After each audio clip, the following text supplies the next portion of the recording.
Tonight we are going to have another educator from different part of the world. And tonight we are having a primary teacher and a community manager, Jessica Zoe from the USA. When she comes, we are going to start our live session with her. And she's there. Okay, just a moment. I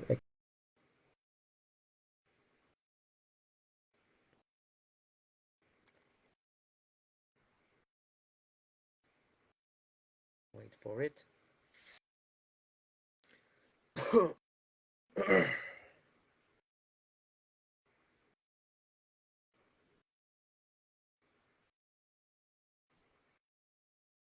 Good evening.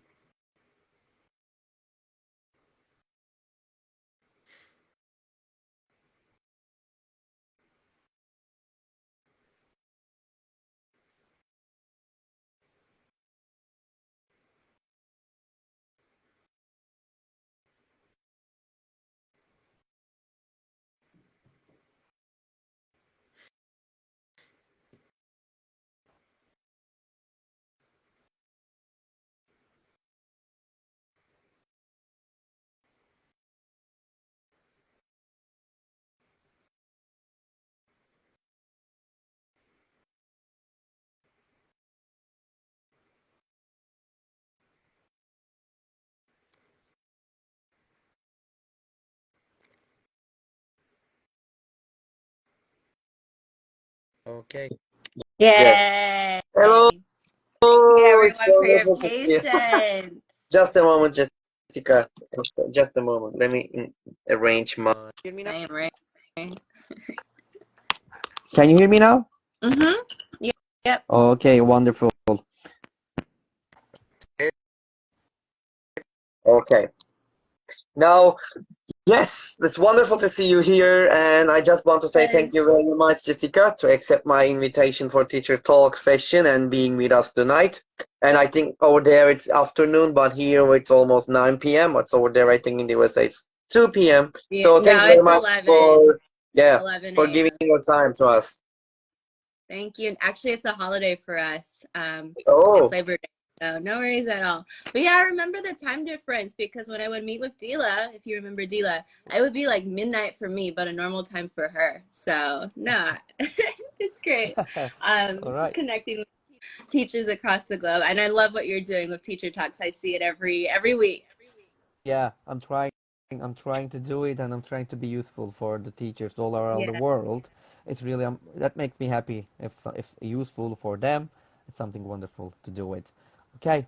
So I know that you are working really hard and very busy. So if you're Mhm. ready, can we start? Yes. All Let's right. do it. Okay. So I know about you, Jess. And by the way, do you want me to call you Jessica or Jess? Which one do you prefer? People call me both, so whatever you prefer. Okay, let me say Jess. Okay, Jess, can you tell us about yourself, please, and a bit about your experiences too? Yes. So I'm an educator here in Los Angeles, California, in the USA. And yeah, I started as a kindergarten and first grade teacher. And then more recently, I shifted to teaching part time as I was finishing my master's degree in education.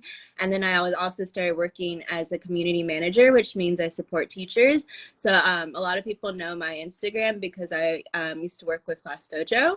And then I'll Uh-huh. continue to be a community manager. And then, yeah, I'm still teaching. I have some videos with my school coming out soon. So I think that people will get inspired, hopefully. Of course, of course. Okay, thank you very much, Jess. So, what was or were your turning point or points in your Mhm. own education? Yes, I think a really big formative experience for me was going to boarding school for Oh, high school mm-hmm. education. So I had been to public school my whole life in Texas, and then Oh, I I got a see. full scholarship to go to this boarding school. It's which means you live there, and it was also a private school. It was an all girls school, so it was a big culture shock for me because I had to move to rural Virginia. So Oh, I 5 see. hours away from Washington, D.C. That's where I went to high school. So I learned a lot from my experiences at that school because it was all consuming. Like you live there, you study Uh-huh. there, you do everything there, and it was a small school, so I learned a lot about community there too. So I I think that see. was one of the big experiences, and then Uh-huh. second turning point was I think when I got into teaching. I know a lot of teachers are like, oh, I always knew I wanted to be a teacher. That was Yeah. not the case for me. So for how I got into teaching was actually at a job fair. So I went to Princeton University, and it was my senior year of university, and everyone was getting jobs. Um, and I was trying to apply, and I was like, I can't get any interviews or jobs. What was I doing wrong? Yeah. So I didn't realize, but Nice. for the 4 years we were studying, people were like getting internships at investment banks or Uh-huh. tech companies or consulting firms, and I was working too, like, but I was working at the library, I was working at the mall. It's like a job is a job, but I didn't realize there was like a playbook you had to follow. I see. When my brother started university, that was the first thing I told him, like, get an internship. So he knows now. But so I didn't know like you had to follow like a certain path for a track. I was like, oh, I'm just studying and I'm working, you know. So, but I how I can got guess. into Yeah. teaching was my roommate was like, I'm going to this job fair.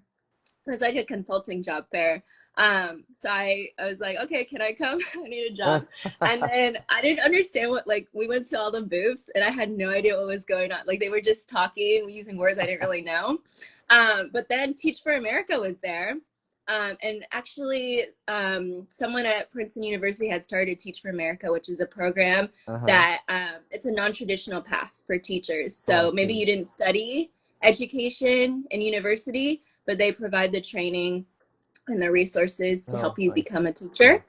And I just started talking to the people at that booth at the job fair, and they were so nice. They were very persistent. They followed up with me a couple times. But I think like when I was talking to them, I was like, you know what? All the jobs I had, like at the library or like I taught sewing classes to Uh-huh. kids. I was like, you know what? I feel like I could continue to do the support kids and everything. So they were just really persistent. I think that was a turning point. Just like deciding to do Teach for America I after see. university and Got it. ultimately become a teacher. Oh, wow. By the way, thank you very much for sharing your turning points with us, Jess. That's really wonderful. Two Yes, I love that question. stories. Thank you.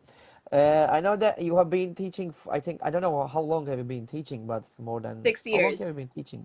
Yeah, I 6 years. Okay. know I look In, young, but 6 years.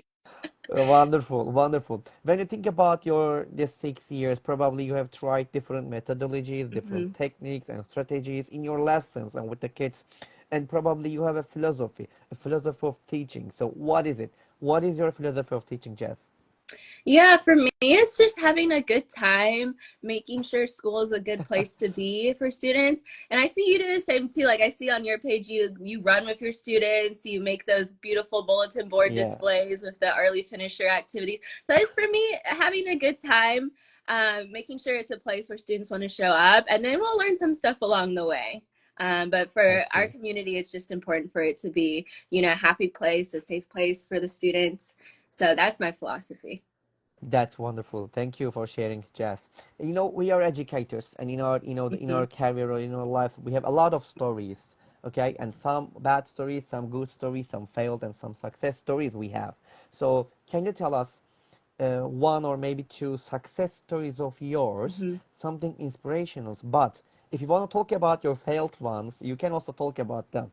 Yeah. Your choice. Well, I think my first year of teaching, I think a lot of educators can relate. It's so hard. And especially, I told you I did Teach for America. So they put me in a community that I did not grow up in. So it was a big Uh-huh. culture shock for me. So I just had a hard time connecting with certain students. I could not get through to them. And I would stay after school. I would like try to make personalized plans for them. But then one day I went home, like after my contract hours. So it was after 3:30 Uh-huh. in the afternoon. I decided, let me just go home. And then I saw one of the students who I had a hard time connecting with. I saw him on my bus. So I didn't even know that we took the same bus home Oh, because I was staying so late after school all the time. I was just like Oh, I keeping see. myself busy, but I didn't realize that was actually the best strategy to first of all connect with the student through our shared experience. With public transportation in Los Angeles is not that great, but once we saw like, oh, she doesn't have like a fancy car or anything, once he was able to see that, and also his mom was there, once they were able to see I was just like, the same as them, in that way we were able to finally break through in our communication. So I think like a lot of times it's like, oh, it seems like it's gonna fail, like I'm not getting through, but then I think teachers, that's what's so special, Uh-huh. like you can turn it into a success or turn it into a small victory. I got it. Yeah. Thank you. It's a nice story, by the way. Thank you. Thank you very much, Yeah. Jess. Jess, we are educators and Mm-hmm. teachers and educators, and to being a teacher is not easy thing to do. We need to have some, the qualities and skills to become successful or Mm-hmm. useful for our kids. When you think about it, what are the most important qualities and skills and a educator or teacher should possess?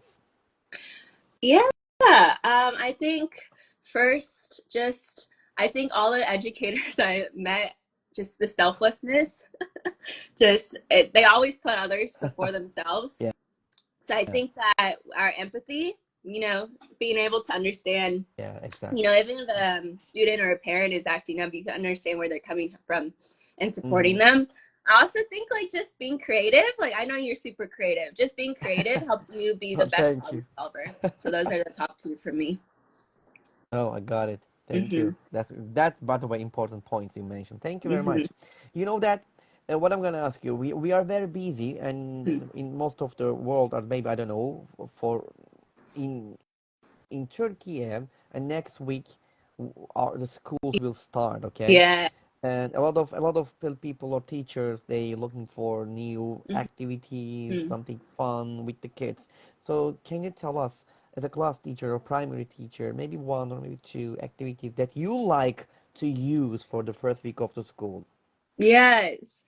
So, I mean, I've made a lot of free activities in my time. So, if you go on Mojo's Activity Yeah, Corner, you don't have to sign up for anything. It's just a website, Mojo's Activity Corner. There's a definitely. lot of activities you can use. But I think even before like printing stuff out and cutting stuff, I think the best activity you can do is just build a community circle with your students the first day. So, every time we come in, we sit Uh-huh. on the rug, we just share out just one thing about who we are. It doesn't have to be our whole life story, but I think that helps a lot. And I think also if you sit on the same level as your students, you can see eye to eye. That's so important for them to see like, oh, the teacher Uh-huh. is not scary. They're going to help me the whole year. So I think that's the best thing you can do, just establish the community early on, and then get to know the students. And then you can toss in some fun activities that you find, on Instagram or online, the students will love you for it. Yes.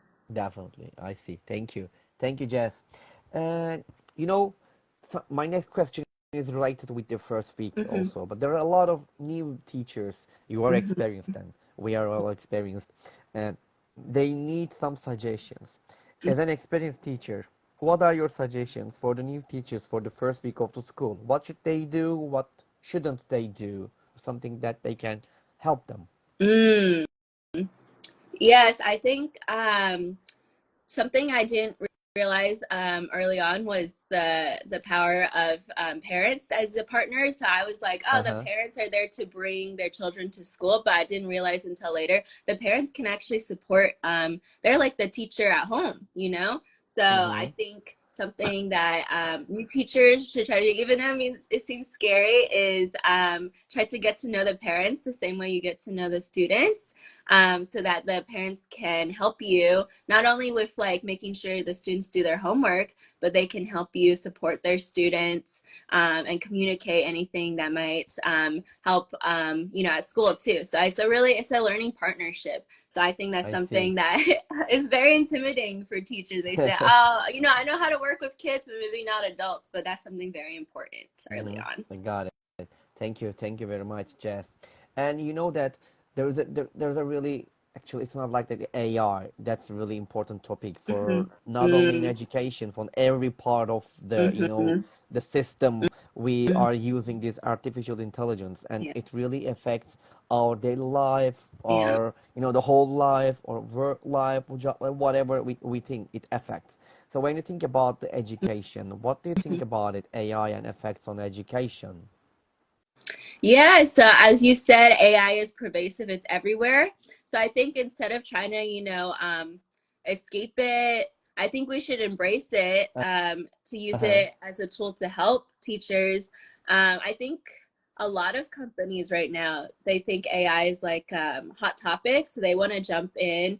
But I think it needs to be done meaningfully. So I see so many, I get so many ads and stuff, and the companies like, oh, we have AI now, education companies, any company, they say we have AI now, and then you look to see what the AI is, and it's like, oh, you can change some, like you can have it generate some text for you, like the AI generate, but it's not meaningful. So it really needs to be designed in a meaningful way to actually help Exactly. teachers. Mm-hmm. And I think a lot of these companies need to talk to teachers first to see, what teachers actually mean. And also, like, they need to be careful to not replace teachers. Like, maybe it's for them, it might be easier to replace teachers because it's like cheaper or what, like more scalable. But they can never be like, I think all teachers know they cannot be replaced, but I don't think some other Definitely. Of the course. people who are not familiar with the education landscape know that, and I think that will be an issue as AI gets more pervasive and everywhere. I think it needs to be Uh-huh. designed very thoughtfully and with educators in mind. I see. Okay, thank you. Thank you very much, Jess. And by the way, my next question is related with the AI again. This, how does AI, when you think about your students and the other teachers around Mm-hmm. of you, how does it affect students and teachers in the classroom? Why should or shouldn't teachers use it or students use it? Yeah, so I personally use AI to help with some of my lesson plan designs. I can give a Uh-huh. couple examples in a minute, but I haven't. I just want to be transparent. I haven't used it too much, like with students actually using AI. I'm currently like researching tools, like what tools would be safe for Uh-huh. students to use with AI, because I know if you just give them like AI, like ChatGPT or something, they're just gonna abuse it. Like they're gonna use it to do their homework for them.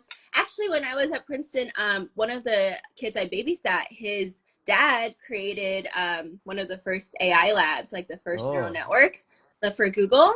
Um, so I was there early on in AI, like just like when observing, and he would ask the AI interface. He would ask like, "Hey, what's the answer to my math problem?" And AI can't really do math, so it was like the kids will just use it to take a shortcut. But yeah, I can give examples of how I've used it in my classroom or with my students. So for example, we have a lot of entrance exams for the universities. One of them is called Uh-huh. the SAT. Have you heard of Yeah, that of one? course. Yeah, Yeah. yeah, yeah.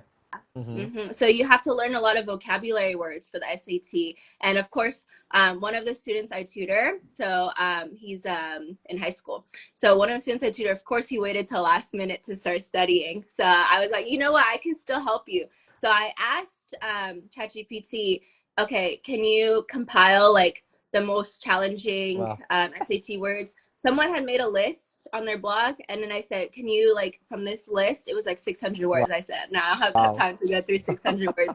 Can you take this list and find 100 that would be difficult or challenging for a 10th grader? So ChatGPT Uh-huh. found the 100 words, and then I fed ChatGPT the interests of my students. So I said, oh, he likes badminton, he likes ramen, he lives in this community, like here's all his interests. Can you write some sentences that are relevant to him Uh-huh. so that he can remember these words better?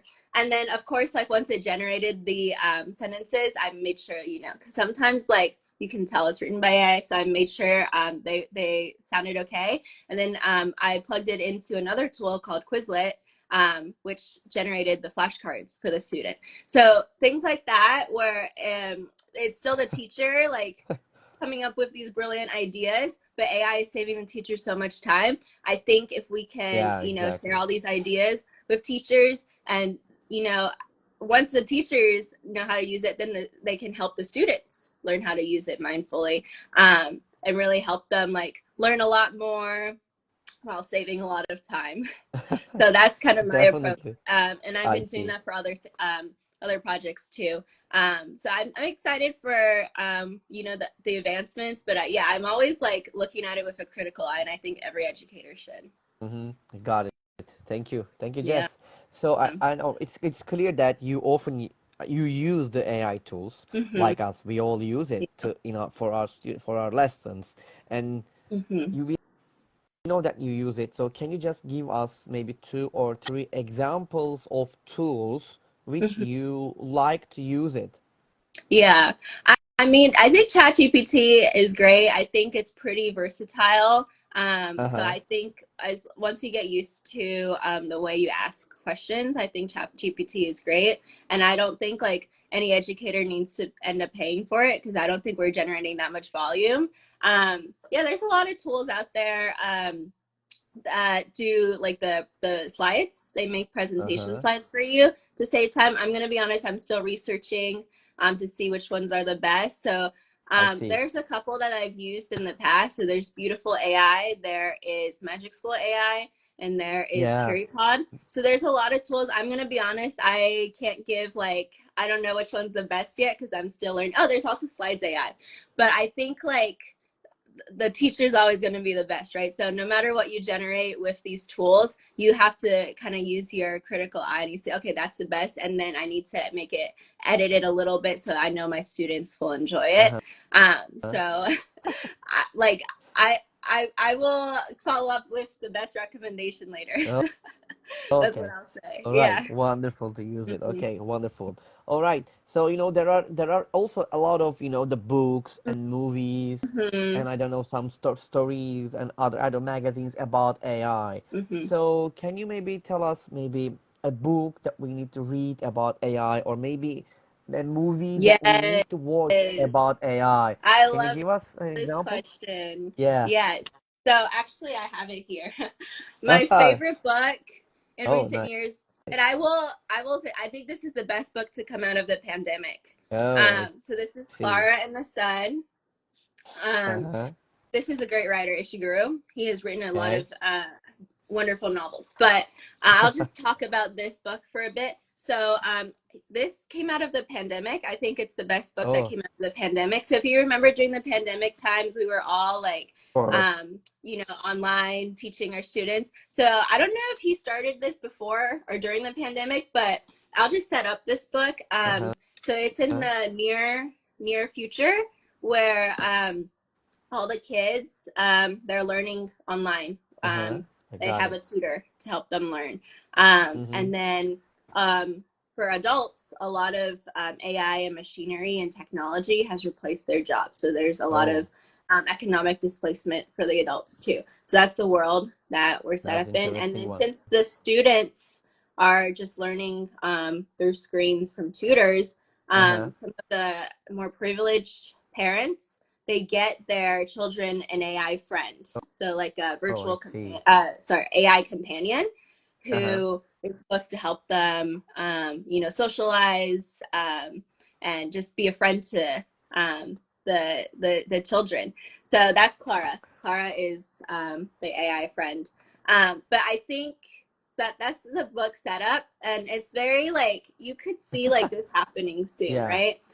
So I don't know how much you like science fiction and that kind of stuff, but it feels very real. It feels really relevant, especially to any educator who taught during Oh, I see. the I pandemic. got But I think, what makes the most successful book about AI, or even the movie I'll talk about soon, the most successful ones, it's not even about the AI. Like, I know it's called Clara, the AI name, but it's not even about the AI. It's about like humanity. It's about the shared experiences. It's about the human connection. Oh, So I I think see. Yeah, that's I'm sure that. that I it's think very that's what makes mm-hmm. the literature so great, and that something that we can connect to. Like, that's something we want to That's read really and something we interesting. want to It looks watch. interesting book. Yeah. Mm-hmm. Got it. So I highly Okay, recommend it. wonderful. I made my students read it too.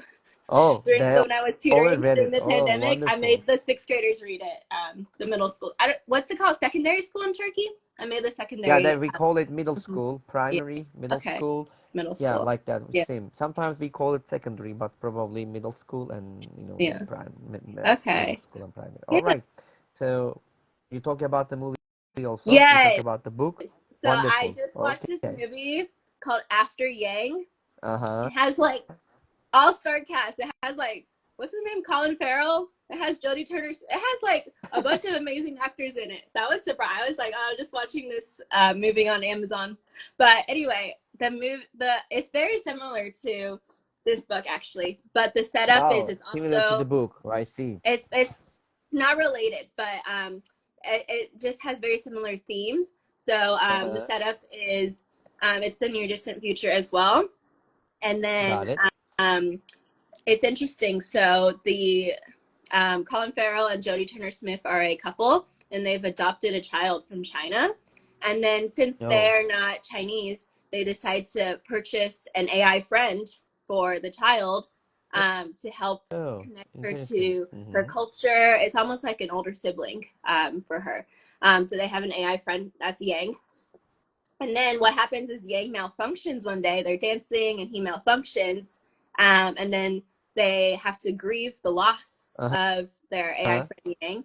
But again, it's not about the AI. Like he's barely in the movie. It's about humanity. It's about the shared experiences. It's about the effect on Uh-huh, I these got it.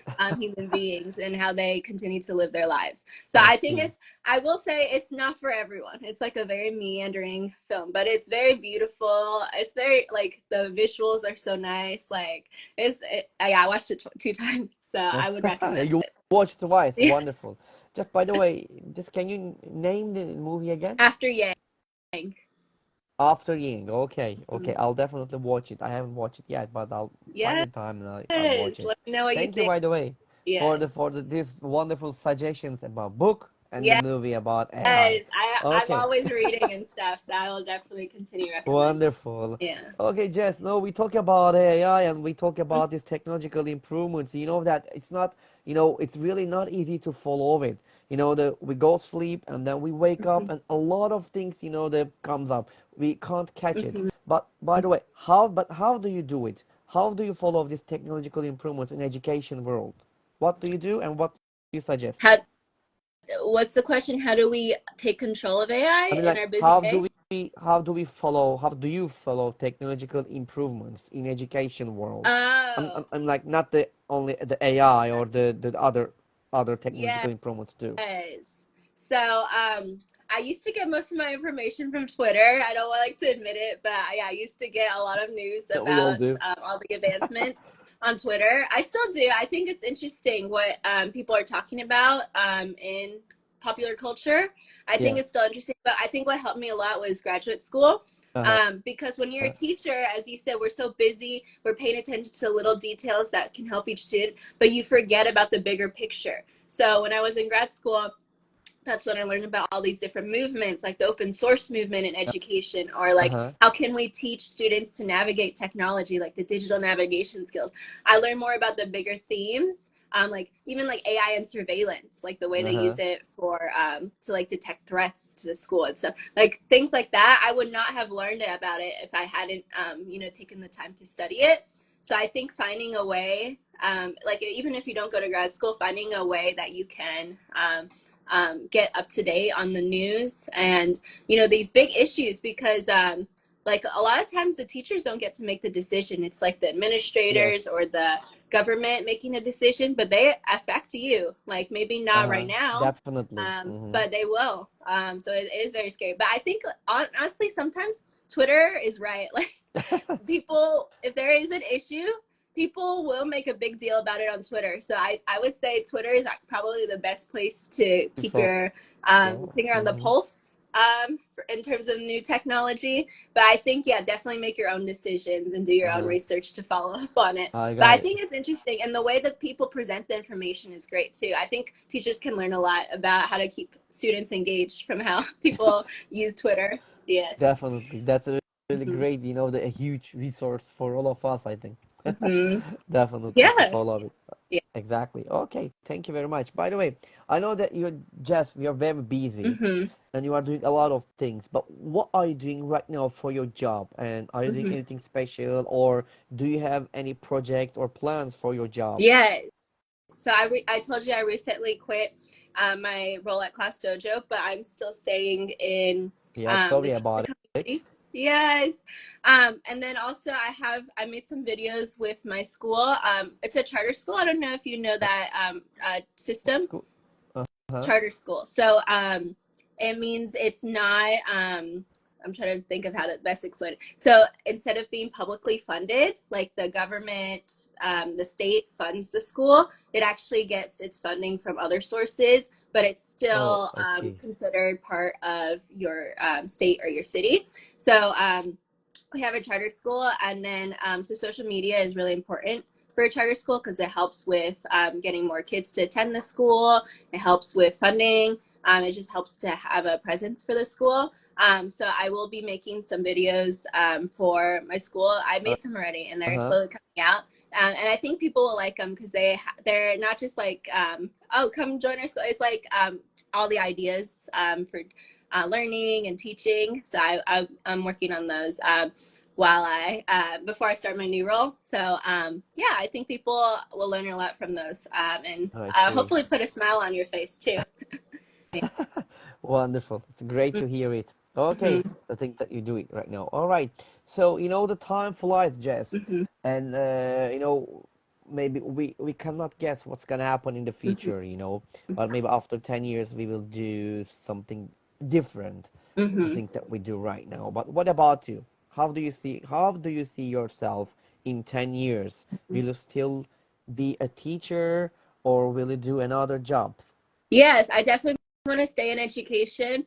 Um, in 10 years, Good. I still Good to see hear it. myself in education.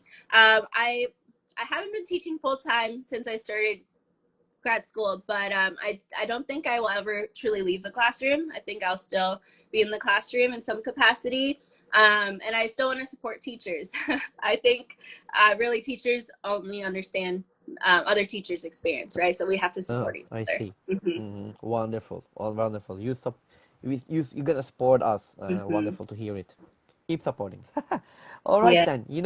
There are a lot of times that we face in our life. Hmm. When that times there comes something real difficult or challenging, and we say, "Oh, I wish I could have kind of a superpower, so I could easily, to fix the problem or solve the problem or manage control the problem." Hmm. But when you think about in this superpower for your classroom, if you could have one superpower to use it, what would it be, and how would it help you in the classroom? Yes. So I would definitely want to read minds. I think this would help not only in the classroom but in other aspects of life. I study psychology in university, so I'm always Yeah, about nice. getting into like because to help someone, you truly have to understand them, and sometimes there's a Yeah, lot of things exactly. people Mm-hmm. are uncomfortable or for some reason they don't want to share out loud. But if I could read their minds, I can see where they're coming from, and I can really help them in ways that they might be afraid to admit or they don't want to admit. So I think that would help so much. I know it'd be a lot of thoughts would be running Got through it. my head, but I think I would try to use it very mindfully and help people. That's really nice. The reading their minds, it's really, Mhm. that can help us to do to do a lot of things for the Mhm. students, for the kids, especially to understand Yes. their needs, Hmm. what they want, what they Hmm. need, something like that. All right. Thank you very much, Jess. Okay, the Jess, think about that. We finish our live sessions and you step outside, okay, your home, and find a lottery ticket that ends up winning $100 million. Woohoo! What would you do? Yeah, but be honest, okay? Yes, I'm gonna be honest. I don't know what I would do with $100 million.